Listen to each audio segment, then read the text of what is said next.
नमस्कार दोस्तों, स्वागत है आप सभी का हमारे इस चैनल द वास्तु शास्त्र वॉइस में। दोस्तों, अगर आप भी अपनी लाइफ में कुछ नया सीखने की चाह रखते हैं तो इस चैनल को अभी सब्सक्राइब कर लें। जय भोलेनाथ। भोलेनाथ की कृपा आप और आपके पूरे परिवार पर सदैव बनी रहे। दोस्तों, आज की इस खास वीडियो में जानेंगे कि आखिर मुख्य द्वार पर जल छिड़कने का समय क्या होता है और सही विधि क्या होती है। किस समय हमें जल छिड़कना चाहिए मुख्य द्वार पर, क्या मुख्य द्वार पर जल छिड़कने के लिए स्नान करना जरूरी है या बिना स्नान किए भी मुख्य द्वार पर जल का छिड़काव किया जा सकता है। झाड़ू लगाने से पहले या फिर झाड़ू लगाने के पश्चात जल छिड़कना चाहिए। और एक और प्रश्न आया है कि क्या पीरियड्स में हम अपने घर के मुख्य द्वार पर जल का छिड़काव कर सकते हैं या मुख्य द्वार पर दीपदान कर सकते हैं। और जल से ही जुड़ा हुआ एक और प्रश्न है आपका कि मंदिर में जो प्रतिदिन हम जल रखते हैं उस जल का हमें क्या करना चाहिए, किस प्रकार प्रयोग करना चाहिए। क्या हम उसे खाने में प्रयोग कर सकते हैं या फिर हम किसी पौधे में डाल सकते हैं। उस जल का उपयोग किस प्रकार से होना चाहिए। और मुख्य द्वार पर जल छिड़कने से संबंधित आपका अगला प्रश्न है कि कई ऐसे लोग हैं जो कि फ्लैट में रहते हैं, कुछ ऐसे लोग हैं जो कि किराए के मकान में रहते हैं, एक ही कमरे में रहते हैं, तो उन्हें अपने घर पर मुख्य द्वार पर दीपदान किस प्रकार से करना चाहिए, जल किस प्रकार छिड़कना चाहिए, मतलब वो किस जगह को मुख्य द्वार मानकर वहां पर मुख्य द्वार से जुड़े हुए उपाय करें। तो आज की वीडियो पूरी तरह से आपके प्रश्नों पर ही आधारित है, इसलिए बहुत महत्वपूर्ण है। पूरा वीडियो जरूर देखिए और यदि आपको आज की वीडियो अच्छी लगे तो इसे लाइक भी जरूर कीजिए, क्योंकि आपके लायक आपके कमेंट्स ही मेरे लिए एकमात्र जरिया हैं जिनसे मुझे पता चलता है कि आपको यह वीडियो अच्छी लगती है और आपके लिए वीडियो उपयोगी है। तो यदि वीडियो अच्छी लगती है तो लाइक तो जरूर ही किया करें, इसके साथ ही कमेंट बॉक्स में भोलेनाथ के नाम का जयकारा भी जरूर लगाएं, इससे आपको पॉजिटिव ऊर्जा की प्राप्ति होती है।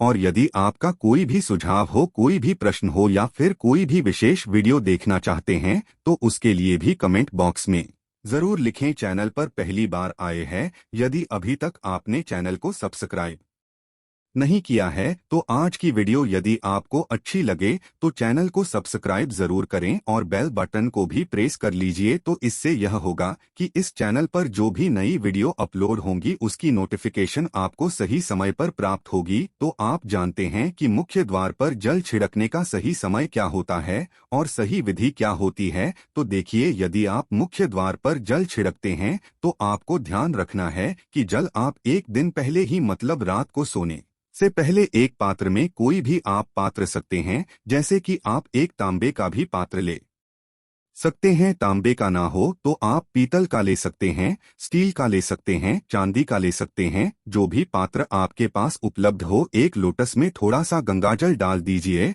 और उसके ऊपर शुद्ध जल भर दीजिए। और हाँ, गंगाजल ना हो तो भी परेशान होने की आवश्यकता नहीं है, सिर्फ शुद्ध जल से भी आप पत्र को भर सकते हैं। जल से भरे पात्र को अपने घर की रसोई में रख दीजिए। अब जैसे कि आप अगले दिन सुबह उठकर इस जल का छिड़काव अपने घर के मुख्य द्वार पर करेंगे। अब बहुत से भक्तों के प्रश्न आए हैं कि क्या हम स्नान से पहले ये जल छिड़क सकते हैं या फिर स्नान करना जरूरी है। देखिए, मुख्य द्वार पर जो सुबह सवेरे सबसे पहले जल छिड़का जाता है, जैसे कि जो रसोई में रखा हुआ जल होता है, ये एक तरीके से उपाय के तौर पर किया जाता है। घर में किसी भी प्रकार की परेशानी हो, किसी भी प्रकार के दुख दर्द रहता हो, गरीबी हो या फिर कलर बहुत अधिक रहता है, मतलब किसी भी प्रकार की नेगेटिव ऊर्जा से आप परेशान हैं, बहुत समय से परेशानियों में ही घिरे हुए हैं, तो ऐसे में घर की रसोई में जल रखा जाता है और यही जल घर के मुख्य द्वार पर सुबह उठकर छिड़का जाता है। इस जल के छिड़काव से आपके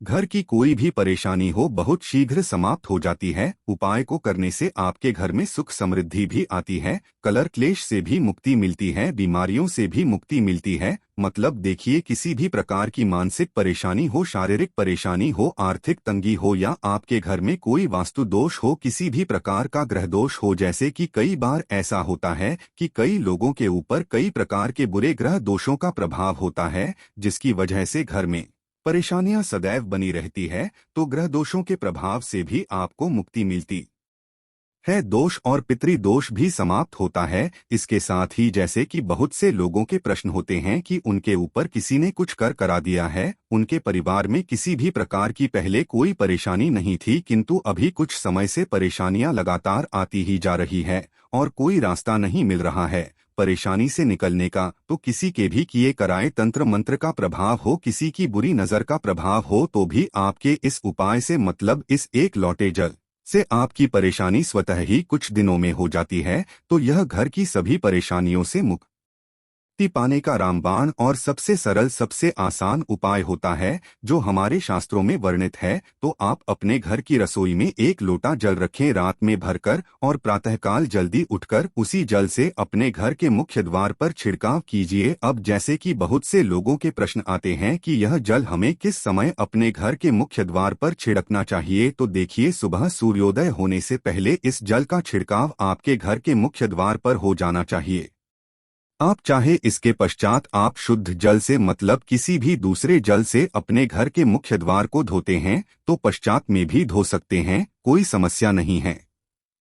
किंतु इस जल का छिड़काव घर के मुख्य द्वार पर सूर्योदय होने से पहले हो जाना चाहिए। और अब जैसे आपका अगला प्रश्न है कि क्या हमें स्नान करके इस जल का छिड़काव अपने घर के मुख्य द्वार पर करना चाहिए या फिर बिना स्नान किए भी कर सकते हैं। ये जो हम जल छिड़कते हैं मतलब ये एक उपाय होता है, तो इसे हम स्नान करने के पश्चात नहीं करते हैं।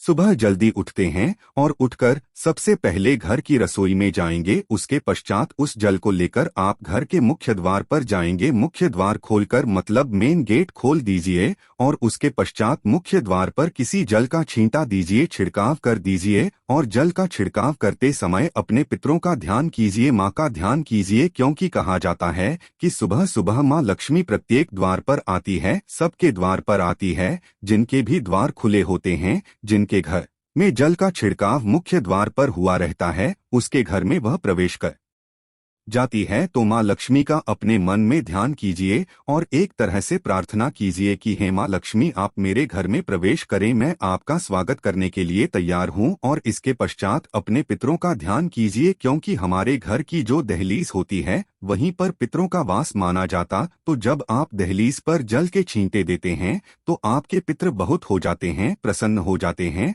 और उनका आशीर्वाद भी आपको प्राप्त होता है। तो सुबह जो आप जल छिड़कें इसके लिए स्नान करने की आवश्यकता नहीं है, बिना स्नान किए भी कर सकते हैं। और अब आपका अगला प्रश्न है कि क्या झाड़ू लगाने के पश्चात हमें जल का छिड़काव करना चाहिए या फिर झाड़ू लगाने से पहले भी जल का छिड़काव कर सकते हैं। देखिए, जैसे मैंने आपको पहले ही बताया, सोकर उठने के पश्चात सबसे पहला कार्य जो आपको करना है वो जल का छिड़काव ही करना है। उसके पश्चात आप झाड़ू लगा सकते हैं, किंतु एक चीज का ध्यान रखिए, जब हम सोकर उठते हैं तो सबसे पहले बिस्तर पर बैठे हुए ही अपने दोनों हथेलियों को जोड़कर और दोनों हथेलियों को सामने से जोड़कर पूरी हथेली को देखा जाता है, उसमें माँ लक्ष्मी का ध्यान किया जाता है। उसके साथ ही पंच देवताओं का ध्यान किया जाता है। देवता कौन कौन से होते हैं? माँ दुर्गा, भगवान शिव, भगवान श्री हरि, विष्णु, गणपति, गजानन और भगवान सूर्य देवता। पंच देवताओं का ध्यान हम अपने हाथों में ही करते हैं,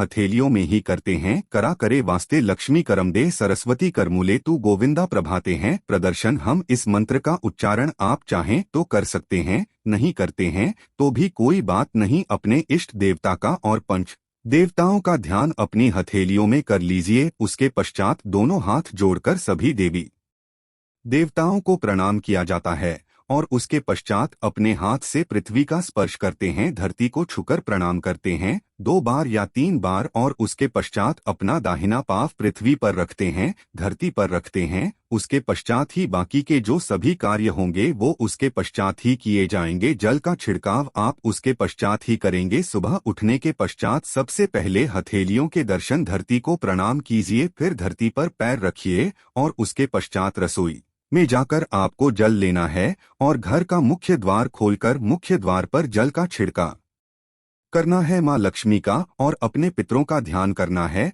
उसके पश्चात आप अपने घर में आ जाएंगे और उसके पश्चात जो भी आपके रूटीन वर्क होते हैं, मतलब झाड़ू लगाएंगे या फिर आप स्नान करेंगे, ये सभी उसके पश्चात किए जाएंगे। और अब जैसे कि कई लोगों के प्रश्न आते हैं कि जब हम जल का छिड़काव करते हैं, क्या उसी समय हम घर के मुख्य द्वार पर झाड़ू लगाकर और पानी डालकर क्या हम मुख्य द्वार की अच्छे से सफाई कर सकते हैं? जी हाँ, बिल्कुल कर सकते हैं। पहले आप जो रसोई में रखा हुआ जल है, उस जल का छिड़काव कर दीजिए। उसके पश्चात और भी पानी डालकर, मतलब यदि आपके पास जल और उपलब्ध है तो और जल और घर के मुख्य द्वार की अच्छी तरह से झाड़ू से या कैसे भी सफाई कर सकते हैं। और कई लोगों के प्रश्न आए हैं कि हम किसी फ्लैट में रहते हैं या फिर किसी ऐसे कमरे में रहते हैं, किराए के कमरे में, कि हमारे पास एक ही कमरा है, तो हम जल का छिड़काव या फिर दीपदान कहाँ पर करें? किसी हम अपना मुख्य द्वार माने देखिए जो आपका अपना कमरा है, या फिर जो फ्लैट है आपका जहाँ पर आपका नहीं लेट लगा हुआ है, आप उसी स्थान पर दीपदान करेंगे और उसी स्थान पर आपको जल का छिड़काव करना है। मतलब जहां पर आपका यदि एक ही कमरे का मकान है तो आपके कमरे का जो दरवाजा है वहीं पर आपको थोड़ा सा जल छिड़कना है और वहीं पर आप दीप दान भी करेंगे, जो कि मुख्य द्वार से जुड़े हुए उपाय होते हैं। वो आप अपने घर के, मतलब जो अपना कमरा है, उसके बिल्कुल दरवाजे के पास ही करेंगे। और आपका अगला प्रश्न है कि क्या पीरियड में हम अपने घर के मुख्य द्वार पर जल का छिड़काव कर सकते हैं, दीपदान कर सकते हैं? देखिए, जल का छिड़काव करने के लिए पीरियड्स हो या ना हो, उसे कोई फर्क नहीं पड़ता, आप जल का छिड़काव कर सकते हैं। रही बात दीपदान की, तो दीपदान देखिए कार्मिक पूजा में आ जाता है और कार्मिक पूजा हम बिना शुद्ध हुए नहीं कर सकते हैं, मतलब पीरियड समाप्त होने के पश्चात ही आप कर सकते हैं। बाकी जल का छिड़काव आप कभी भी कर सकते हैं, मैं भी कर सकते हैं, कोई समस्या नहीं है। और अब आपका प्रश्न है कि क्या मंदिर में जो हम जल रखते हैं क्या वो रखना जरूरी है, और यदि हम रखते हैं तो उस जल का क्या करें? देखिए, मंदिर में जल रखना बहुत जरूरी है। जल एक ऐसी चीज होती है जिसमें सभी प्रकार की जो एनर्जी होती है ऑब्जर्व हो जाती है। तो जो हम पूजा पाठ करते हैं, मंत्रों का जप करते हैं या वहां पर प्रार्थना करते हैं, जो भी हमारे अपने मन की कामना भी कहते हैं, से तो सभी चीजें उस जल में समाहित हो जाती है। इसलिए पूजा करने से पहले घर के मंदिर में एक लोटा जल रखा जाता है और उसके पश्चात दीपदान, मतलब एक दीपक प्रज्वलित कर दिया जाता है। यह अग्नि और जल का एक तरह से बैलेंस भी हो जाता है और इसलिए शास्त्रों के अनुसार घर के मंदिर में एक लोटा जल भी सदैव होना चाहिए और दीपक भी प्रज्वलित करना चाहिए। तो अब इस जल का करना क्या चाहिए? देखिए, हम जल रखते हैं, सुबह की पूजा में रखते हैं, मतलब सुबह जो हम पूजा करते हैं, प्रातःकालीन पूजा, उस समय जल रखा जाता है और वो जल हम अगले दिन उठाते हैं। मतलब जब आप अगले दिन पूजा करने जाते हैं, स्नान इत्यादि करने के पश्चात, तो आप उस जल को उठाते हैं।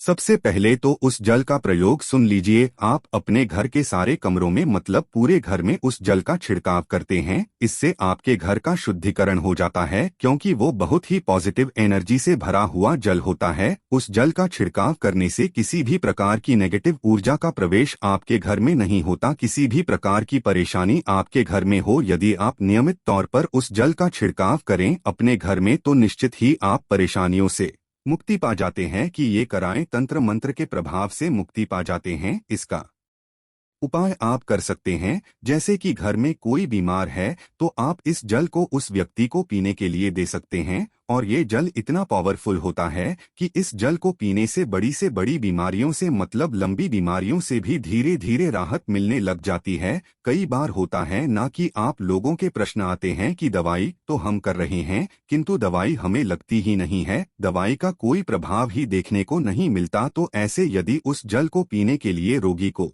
दिया जाए तो बहुत अच्छी दवाइयां काम करने लग जाती है। और जैसे कि परिवार में यदि बहुत अधिक कलह क्लेश रहता है, सदैव आपस में सामंजस्य बनता ही नहीं है, आपस में हर बात पर मतभेद होता है, तो परिवार के सभी सदस्य इस जल में से यदि थोड़ा थोड़ा पीते हैं तो धीरे धीरे विचारों में परिवर्तन आने लग जाता है, पॉजिटिव विचार सभी के होने लग जाते हैं और आपस में समन्वय होने लग जाता है। कलह, क्लैश और मतभेद सदैव के लिए समाप्त हो जाता है। और मंदिर में रखे हुए जल का अगला उपाय क्या है? देखिए, यदि आप कोई दुकान करते हैं, कोई व्यापारिक स्थल है आपका, तो प्रतिदिन इसी जल में से थोड़ा सा जल ले जाकर दुकान पर व्यापारिक स्थल पर छिड़काव कीजिए। इससे आपका दुकान आपका काम बहुत अच्छा चलता है, मतलब किसी भी प्रकार की परेशानी आपके व्यापारिक स्थल पर नहीं आती है, क्योंकि जैसा मैंने आपको बताया ये जो जल होता है बहुत पावरफुल होता है, बहुत पॉजिटिव होता है। तो इस जल का करने से बहुत सारी परेशानियां स्वतः ही समाप्त हो जाती है।